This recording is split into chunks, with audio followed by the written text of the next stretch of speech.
Hello everybody, and welcome back again to the Reggae Appreciation Society.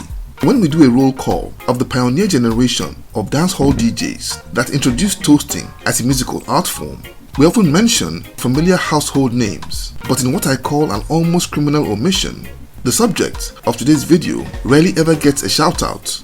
In his time, a prolific hitmaker and multi-talented genius, whose contributions to the soundtrack of the classic movie The Harder They Come was indeed the first true introduction of DJing or toasting to a global audience. Alongside the brilliant King State, this microphone magician was one of the leading lights of the sound system scene and helped to pave the way for the magnificent generation of 1970s heavy hitters like Dennis Al Capone, I-Roy, and Big Youth, who became megastars and eventually supersede or simply eclipse him. In fact, I dare say his phenomenal rise was affected the most by the emergence of the man called U-Roy. U-Roy's style was so unique, groundbreaking and imperious that Scotty was left overshadowed. Scotty was simply a generational talent who, on top of being a phenomenal singer before he became a toaster, was an innovator like no other. He is widely believed by music historians to be the originator of the Singjay technique, a cross between singing and toasting that the likes of Mickey Mouse, Little John and Sizzla took to a whole new level, but amazingly has been forgotten despite his countless exploits. Let's take a look at the untold story of the musical genius that the world remembers as Scotty. He was born David Scott in Westmoreland, Jamaica in 1951 and moved to the capital of Kingston while still a youngster in the early 1960s. He was enrolled at Kingston's Technical College amidst the exploding energy of Jamaica's then newly born music industry and caught the music bug big time. In 1967, he and two other schoolmates, Valmont Smikle and Franklin Spence, would form a trio called the Federals in what was the rocksteady era. This trio quickly made a name for themselves, performing in talent contests, and began to get booked for actual paid concerts, where their ethereal harmonies soon caught the attention of singer and producer Derrick Harriott while doing their thing at the popular Sombrero Club in Kingston. It was Harriott who would take them under his wing and sponsored the recording of their first single, Penny for Your Song, a debut that was an encouraging start.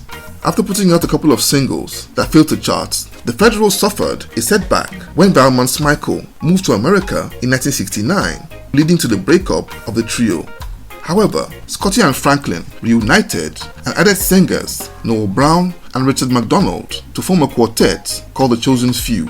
This new group scored big hits like Psychedelic Train in 1970, which went up to number 1 in the charts, and they achieved popularity as studio session singers and provided backup vocals for various artists, including Hopton Lewis on his hit song Boom Shakalaka. But when it seemed that the trio were on the cusp of a breakthrough, and regardless of David Scott's super singing ability, Derrick Harriott pulled off a masterstroke that would alter his musical destiny. One day while working in the studio on some songs, David Scott began to fool around with jokes and comedy impressions that had everyone in the studio rolling on the floor in laughter. Immediately, Derrick Harriott recognized that David Scott had all it took to be a super DJ or toaster in what was the very dawn of the dancehall scene, long before it became a thing. Endowed with wonderful timing, quick thinking, and great punchlines, Harriott just knew that toasting was his main calling. So Harriott replaced him with singer Busty Brown and launched David Scott as a DJ with the stage name of Scotty. He booked a session for Scotty and took him to the studio to record a track called Musical Chariot in July 1970. This charming jive-talking session would showcase Scotty's astonishing DJ skills and proved that Harriott's decision to pivot was the masterstroke. This song was well received in the streets and sound system dances. And when Scotty returned to the studio to record a tribute to a new educational American children's show called Sesame Street, he would make his mark as a star DJ. The song Sesame Street would reach number 3 on Jamaica's charts and earned him rave reviews. But when he unleashed the phenomenal Widow Eye that rose to number 1 during that year's Christmas holiday, it was certain that Scotty was a superstar, and he would end the year on a high as supporting act for none other than Stevie Wonder during his tour of Jamaica.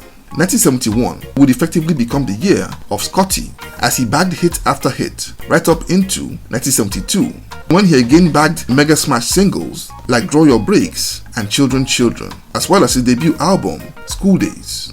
he was definitely among the biggest artists in Jamaica and one of the frontline performers of toasting, and truly one of the first to put his voice on a record. But around that same time, a DJ would emerge closely on his heels. This guy was called Ewart Beckford, aka U-Roy, and was also a fast rising star as a recording artist, who'd also released songs like Wake the Town and Way You to the Ball. And though not rivals, U-Roy had before then stolen his thunder on Kingston's sound system scene. You see, Scotty was a massive star on live stages with impeccable microphone skills that were complemented by his hilarious signature schoolboy costume, complete with the cap, the shirts, shorts, braces, and rubber shoes. He was in fact the main DJ at King Tubby's hometown hi-fi sound system at Waterhouse, until the night that Tubby discovered U-Roy doing his thing at the dance of a different sound system that was called Sir George the Atomic, and was so blown away that he invited him to come and join his own crew. U-Roy joined King Tubby's outfit and in no time became the #1 guy. While Scotty was a fantastic toaster, U-Roy brought something that no other DJ had at that time, which was the ability to rap in clear, structured verses.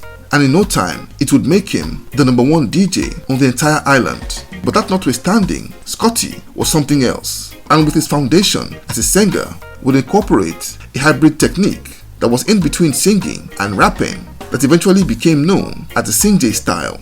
This style didn't have a name then, but Scotty was definitely the very first to do it, years before Ika Mouse and others would copy it in the 1980s. The hits continued for Scotty as he began to collaborate with other producers. But when his song Draw Your Breaks was included on the soundtrack of the classic movie The Harder They Come, his legend would skyrocket. The movie became a smash hit that mesmerized global audiences and introduced the world to Jamaican culture and most especially reggae music. This soundtrack was also immensely successful both commercially and critically, and is rated among the all-time great reggae albums. Scotty's Draw Your Breaks would in 1972 be the first experience that people around the world ever had with toasting and eventually dancehall itself. Scotty continued his powerful run in 1973, albeit in a now crowded field with red-hot super DJs like Big Youth, Prince Jazzbo, and I-Roy, all setting the airwaves, dance floors, and charts ablaze.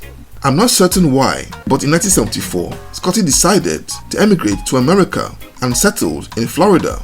He established his own record store, hoping to cash in on the vibrant Jamaican communities over there and their demand for reggae records, as well as a recording studio. But both endeavors failed to take off, and he returned to Jamaica sometime in the mid-1980s. But by then, the sound had changed, with digital dancehall the prevailing sound and a whole new generation of artists. He would release an album called Unbelievable Sounds in 1988 with an updated ragamuffin style, and a second 5 years later called Dancehall Fire. But these projects failed to take off in the charts. He went off the radar for a while, but made a comeback at the very dawn of the new millennium, wowing his old fans at retro-themed shows like Heineken Star Time, and also impressing new fans with his classic music. But unfortunately, Scotty fell ill towards the end of 2002 and eventually passed away in February 2003 at the age of 51.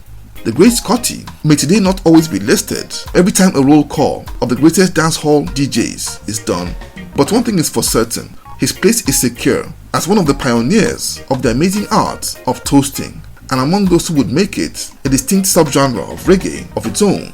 So there you have it. Thank you for watching this video today. Please leave a like, subscribe, and until next time, God bless.